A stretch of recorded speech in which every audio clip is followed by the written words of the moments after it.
যেভাবে আমাদের রাজ্য সরকার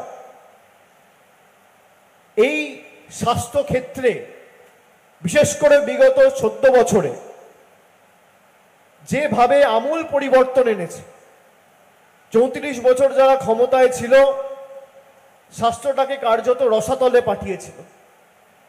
আমাদের মাননীয় মুখ্যমন্ত্রী শুধুমাত্র স্বাস্থ্যসাথী কার্ড নয়, আমাদের এই রাজ্যের স্বাস্থ্য ব্যবস্থায় যে বিপুল পরিবর্তন নিয়ে এসছে, নতুন মেডিকেল কলেজ থেকে শুরু করে সুপার স্পেশালিটি হাসপাতাল থেকে শুরু করে এসএনএসইউ ইউনিট থেকে শুরু করে এসএনসিইউ ইউনিট থেকে শুরু করে প্রায় 1 লক্ষের উপর বেড বৃদ্ধি করা হয়েছে।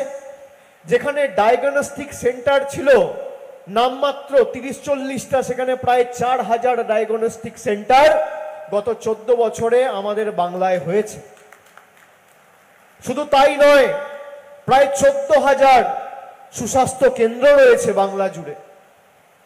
এর সাথে সাথে স্বাস্থ্যসাথী কার্ড তো আপনারা সকলে জানেন, যেখানে কেন্দ্র সরকার বৈমাতৃসুলভ আচরণ করে একাধিক ক্লজ দিয়ে আয়ুষ্মান ভারত চালু করে বাংলার মানুষকে বঞ্চিত করে রাখতে চেয়েছিল।